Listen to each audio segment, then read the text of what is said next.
Esta es la historia de un hombre que parecía imparable.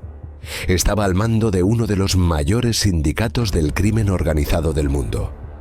Mientras estaba encarcelado, logró que 14 organizaciones albanesas distintas se unieran y trabajaran como una sola. Juntas lograrían traficar miles de kilos de cocaína por todo el mundo. Fugas de prisión, drogas, corrupción, asesinatos y dinero. Esta historia realmente lo tiene todo. Esta es la historia de Dritan Rexepi, apodado el zar de la cocaína, uno de los capos de la droga más importantes de Albania. Dritan Rexepi nació el 10 de abril de 1980 en la ciudad de Vlore, Albania. Se adentró en el crimen a una edad muy temprana. En su adolescencia, Dritan ya era sospechoso de ser un sicario tras el asesinato de 2 policías en 1998. Dritan vivió una vida en fuga al comenzar el nuevo milenio. Se asume que se involucró en otros crímenes como robos y contrabando de drogas. Permaneció fuera del radar mientras, supuestamente, comenzaba a construir su red criminal. No fue hasta 2006 que Dritan fue arrestado en el puerto albanés de Durrës por el asesinato del que era sospechoso. Fue llevado a una sala donde fue interrogado. En un momento, los interrogadores hicieron una pausa y Dritan fue devuelto a su celda. Sin embargo, la celda no estaba cerrada adecuadamente. Dritan pudo salir caminando y le dijo al oficial de guardia: «Ya terminaron conmigo, estoy libre para irme». Posteriormente, se sospechó que el oficial de guardia era cómplice de Dritan, aunque nunca se pudo confirmar. De cualquier manera, fue la primera fuga de Dritan y definitivamente no la última. Después de su fuga, se mudó a los Países Bajos, donde reanudó su actividad criminal. Sin embargo, en 2008 fue arrestado de nuevo. Esta vez fue extraditado a Italia, donde querían condenarlo a prisión por tráfico de cocaína. Pero de nuevo se escapó de la prisión de Varese, en Italia, donde estaba recluido. En 2011 fue arrestado una vez más, esta vez por las autoridades españolas. Lo extraditaron a Bélgica porque también tenía que cumplir condena allí por robos a mano armada. Fue encarcelado en la prisión de Merksplas, una cárcel anticuada. Así que, como te puedes imaginar, volvió a escapar con bastante facilidad. Después de esta fuga, fue incluido en la lista roja de la Interpol, pero desapareció nuevamente del radar. Esta vez fueron unos pocos años, pero durante esos años, Dritan no se quedó quieto. Se estableció en Ecuador, desde donde fortalecería lazos tanto en Ecuador como en Colombia, Bolivia y Perú. Ecuador no es un país conocido por la producción de cocaína, sin embargo, es el mayor exportador de bananas del mundo, enviando alrededor de 6,5 millones de toneladas al año por mar. Al estar situado entre los mayores productores de cocaína del mundo, Colombia, Bolivia y Perú, es un centro perfecto para que los traficantes de drogas utilicen contenedores llenos de bananas para traficar su producto. Las bananas son productos perecederos, por lo que es muy importante exportarlas lo más rápido posible, lo que a menudo conduce a controles menos rigurosos. La cocaína producida en Bolivia, Perú y Colombia simplemente se exporta a Ecuador, desde donde se envía a los puertos de Amberes, Rotterdam y a veces Valencia. Dritan llegaría a enviar cientos de kilos de cocaína a Europa con este método. Aún así, en junio de 2014, Dritan fue arrestado una vez más. Tal vez estés pensando, ¿en serio otra vez? Este tipo no es un buen criminal, siempre lo atrapan. Bueno, no saquemos conclusiones precipitadas porque estar encarcelado en Ecuador puede haber sido una suerte para él. Esta vez fue arrestado en Quito, la capital de Ecuador. La policía ecuatoriana incautó un cargamento de 278 kilos de cocaína y responsabilizó a Dritan y a otros 11 por el envío. Fue condenado a 13 años de prisión. Sin embargo, esta sentencia no le impidió continuar con su negocio. De hecho, creció drásticamente. Las cárceles ecuatorianas a menudo son criticadas por su falta de control. Dritan pudo comunicarse libremente con sus socios y asociados en todo el mundo, incluso hacer videollamadas desde la comodidad de su celda. Esto le permitió hacer crecer su negocio enormemente desde dentro de los muros de la prisión. Pero eso no fue sin la ayuda de alguien notorio. Se especula que Dritan conoció a un hombre llamado César Emilio Montenegro Castillo, también conocido como Don Monty, dentro de esa prisión. Don Monty estaba encarcelado en la misma cárcel que Dritan desde 2011, pero también pudo continuar con su negocio. Estaba directamente vinculado con el cártel de Sinaloa de El Chapo en México y con el cártel colombiano del Norte del Valle, dos de los mayores cárteles del mundo. Al convertirse en socio comercial de él, Dritan se encontró de repente en la élite del tráfico de cocaína. Ahora podía negociar directamente con los carteles y utilizar los métodos y rutas de contrabando más eficientes. Eventualmente, Dritan tenía tan buena relación con Don Monty que por cada envío que compraba, los carteles añadían la misma cantidad de cocaína inicialmente gratis. Dritan podía pagar una vez que hubiese vendido hasta el último kilo, según informaron investigadores italianos, lo que le permitía ganar el doble por envío sin tener que pagar los costos de compra por adelantado. El hecho de que un criminal tan notorio como Dritan pudiera desempeñar un papel líder en la coordinación de una operación de tráfico de cocaína tan masiva desde su celda en Ecuador muestra no solo su poder, sino también la debilidad del sistema penal en Ecuador. Llegaría a convertirse en el jefe del sindicato criminal Compagnia Velo. Es el capo indiscutible de Compagnia Velo. Se decía que era un sindicato compuesto por 14 organizaciones criminales albanesas involucradas en el contrabando de drogas a gran escala, a través de los puertos de Amberes y Rotterdam. Compagnia Velo estaba activa en Albania, Bélgica, Ecuador, Italia, España y los Países Bajos, y dirigía sus operaciones de una forma poco convencional, con un modelo de negocio sofisticado. Usualmente, los importadores internacionales de cocaína operan por separado de los mayoristas y las bandas que distribuyen las drogas en la calle. En este caso, las organizaciones albanesas descartaron por completo ese modelo y controlaban toda la cadena. Básicamente, eliminaron a todos los intermediarios, dejando más ganancias para el propio sindicato. Cada organización que formaba parte del sindicato tenía una especialidad y aportaba algo. Usemos como ejemplo a dos hombres llamados Jimmy y Reti. Jimmy era el jefe de una organización que también tenía vínculos directos con cárteles de Sudamérica y ayudaba a Dritan a conseguir toda la cocaína posible. Reti, que tenía base en los Países Bajos, era a su vez el jefe de un grupo criminal que hacía de enlace entre Dritan y las pandillas callejeras albanesas involucradas en la distribución de drogas en Europa. Otros actores clave del sindicato eran los hermanos Edmond y Gerti Markku. Eran los encargados de distribuir la cocaína que llegaba a los Países Bajos hacia Italia, Alemania y otros países europeos mediante camiones. Junto a ellos, un hombre llamado Eldi Dizdari, más conocido como Denis Matoshi, también estaba involucrado en el movimiento de grandes cantidades de cocaína desde los puertos holandeses al resto de Europa. Los hombres intercambiaban encargos de droga, conductores, información sobre investigaciones policiales y casos judiciales, así como ideas para actividades futuras entre ellos.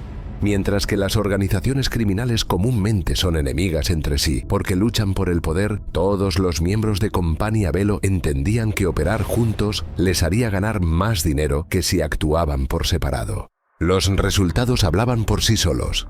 A lo largo de varios años, se estima que el sindicato traficó más de 10.000 kilos de cocaína, marcados con su logotipo Velo, por toda Europa, generando cientos de millones en ganancias. Por ejemplo, los hermanos Markku supuestamente distribuían al menos 50 kilos de cocaína a la semana, lo que resultaba, según estimaciones, en una facturación anual de 70 millones de euros. Pero ¿qué más hacía que esta organización fuera tan poderosa, además de su colaboración interna? Varias cosas. Una de ellas era su extensa red de funcionarios gubernamentales corruptos, oficiales de aduanas, policías, trabajadores portuarios y más. Los enormes beneficios obtenidos del tráfico de drogas les permitían aumentar el presupuesto destinado a sobornos, haciendo que las personas de interés sucumbieran a la tentación aún más rápido. De hecho, preferían pagar a tantas personas como fuera necesario para asegurar un transporte fluido y sin contratiempos. En algunos casos, los sobornos estaban incluidos en los costes de venta. Todos estos gastos se recuperaban fácilmente con la ganancia de solo unos pocos kilos. Y todos estos contactos corruptos se compartían alegremente entre las distintas organizaciones del sindicato. Otro factor que los hacía fuertes era su lealtad entre ellos. La lealtad era verdaderamente primordial. Tu palabra significa mucho en los países balcánicos. La jerarquía era clara para todos. Cada organización conocía su rol dentro del sindicato y cada asociado sabía qué no debía hacer. Quien decidiera traicionar, desobedecer alguna regla o hablar, sabía que sus familiares estarían en grave peligro, sin importar dónde vivieran. Al final del día, los albaneses no bromeaban. Otro factor que los hacía realmente fuertes era su abundante y bien organizada red de flujo de dinero. Ganar dinero en el mundo del crimen es una cosa, pero poder moverlo, lavarlo y gastarlo es algo completamente diferente. Compania Velo lavaba sus ingresos utilizando un sistema alternativo de remesas clandestinas de origen chino, conocido como el sistema Fei Chien. Muy parecido al sistema de transferencias Hawala, la gente usaba el Fei para depositar dinero en una agencia de la red en un país, y otro operador retiraba el efectivo equivalente en otro lugar del mundo, entregándolo al destinatario previsto, sin dejar rastro de evidencia para las autoridades. Se cree que la red lavó millones de euros a través de este sistema. Debe decirse que Drayton no dependía exclusivamente de este sistema chino. Los chinos cobran porcentajes altos por sus servicios, por lo que Drayton buscó otras formas. Empezó a prescindir de ellos utilizando sus propias mulas de dinero, quienes distribuían efectivo por todo el mundo, muchas veces escondido en coches y camiones, al igual que con el contrabando de drogas. Eliminar al intermediario incrementaba aún más sus ganancias. Drayton se centraba completamente en maximizar beneficios. En enero de 2017, Drayton había programado otro envío con Don Monty y uno de sus socios llamado Anthrax. Se cargaron 371 kilos de cocaína en los suelos de múltiples contenedores. El suelo de cada contenedor fue abierto, rellenado con paquetes de cocaína e insonorizado con espuma. Luego, el suelo se volvió a soldar en su lugar. La cocaína sería extraída una vez que las mercancías legales que iban encima llegaran a su destino. La policía italiana fue alertada y logró interceptar partes de la comunicación entre Drayton y Anthrax. También informaron a la policía ecuatoriana, pero el envío ya estaba en camino. Todo salió bien. No vieron nada. Ya zarpó, escribió Anthrax a Drayton. Drayton respondió: «Mira, amigo, si nos llevamos bien con esa gente, no sabrás dónde esconder el dinero, créeme». El envío estaba destinado a un grupo importante de traficantes albaneses. Era vital que todo saliera bien. Anthrax le dijo a Drayton: 371 kilos a $4.400 por kilo, con un coste total de $1.603.000. $1.200.000 han sido pagados por adelantado. Drayton contestó: «Una vez aquí, se venderán entre 22.000 y 24.000 euros. Obtendremos aproximadamente 7 millones». La razón por la que estos mensajes fueron interceptados es porque mientras el sindicato prosperaba, su éxito no pasaba desapercibido. En 2015 se inició una investigación contra Compania Velo, liderada por fiscales italianos que duraría más de 5 años. La operación se denominó Los Blancos. Se unieron los Países Bajos y fueron asistidos por otros países. Fue la operación más grande de su tipo jamás realizada contra el crimen organizado de Albania. Eurojust dijo que al inicio de la investigación solo tenían un objetivo: desmantelar todo el sindicato. A lo largo de 5 años, fueron arrestadas 84 personas que formaban parte de la Compania Velo. Aunque fue una pérdida considerable para el sindicato, era parte del negocio. Solo dejó una pequeña mella en la organización que continuó operando sin mayores problemas. Estas detenciones se llevaron a cabo en todo el mundo: Italia, Ecuador, Países Bajos, Reino Unido, Suiza y Alemania. Además, se incautaron 4 toneladas de cocaína y 5,5 millones de euros en efectivo durante la operación. Luego, en las primeras horas del 15 de septiembre de 2020, cientos de agentes de policía, incluidos equipos de intervención especial y con el apoyo de Europol y Eurojust, llevaron a cabo redadas coordinadas contra miembros de Compagnia Velo. Esto resultó en 20 arrestos, principalmente en Europa. Esta vez, lograron capturar a miembros más importantes dentro del sindicato. Uno de ellos fue Denis Matoshi. Se arrestaron varios miembros en distintos países. 5 personas en Italia y Albania, 2 en Países Bajos, Alemania y Grecia, y 1 en Rumanía, Hungría, España y Dubái. Después de cumplir 7 años en la prisión ecuatoriana, Dritan fue puesto en libertad condicional anticipada por un juez en 2021 debido a su muy buen comportamiento. Un documento judicial mostraba que se había instalado en un barrio adinerado de Guayaquil, en un complejo privado. El juez ordenó que no podía salir de Ecuador. Debía usar un brazalete electrónico, no podía cometer ningún delito. Debía presentarse en persona en una comisaría de policía cada 15 días y debía permanecer en el país hasta 2027.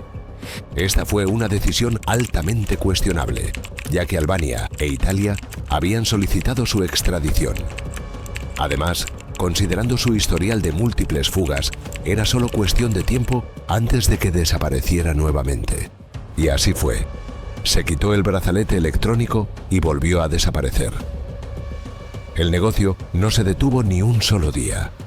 En cuanto a la pregunta de si era un buen criminal, su currículum delictivo demuestra sin lugar a dudas su ambición criminal, su implicación y su capacidad para gestionar una operación de tráfico a escala mundial, incluso estando preso o siendo un fugitivo. Así lo afirmaron fiscales italianos tras su última fuga. Entonces, 2 años después de esa última huida en Ecuador, el 10 de noviembre de 2023, llegó una noticia que nadie esperaba. Dritan fue arrestado una vez más, esta vez en Estambul, Turquía. Entró al país usando un pasaporte colombiano falso, registrado a nombre de Benjamín Omar Pérez García. El comunicado de prensa fue acompañado por un video donde se ve a fuerzas especiales turcas irrumpiendo por la puerta de una lujosa vivienda.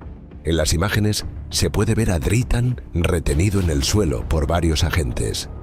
Vivía en una enorme villa. La casa fue minuciosamente registrada y las imágenes muestran armas, grandes sumas de dinero en efectivo, relojes de lujo y otras joyas. Dritan fue trasladado inmediatamente a una celda y esa misma noche, Interpol Tirana y otras instituciones judiciales de Albania iniciaron los trámites para su extradición. ¿Será capaz de escapar una vez más? Esa es la pregunta. También sigue siendo incierto a qué tipo de condena podría enfrentarse. Además de los cargos por tráfico de drogas, Dritan es sospechoso de estar involucrado en la desaparición de Jan Prenga, quien fue secuestrado el 20 de enero de 2020 y nunca más fue visto. Supuestamente, el hermano de Jan le habría robado casi 300 kilos de cocaína a Dritan en Inglaterra. Por ahora, Dritan no ha logrado escapar. El 8 de enero de 2025, las autoridades turcas extraditaron a Dritan a su país de origen, Albania.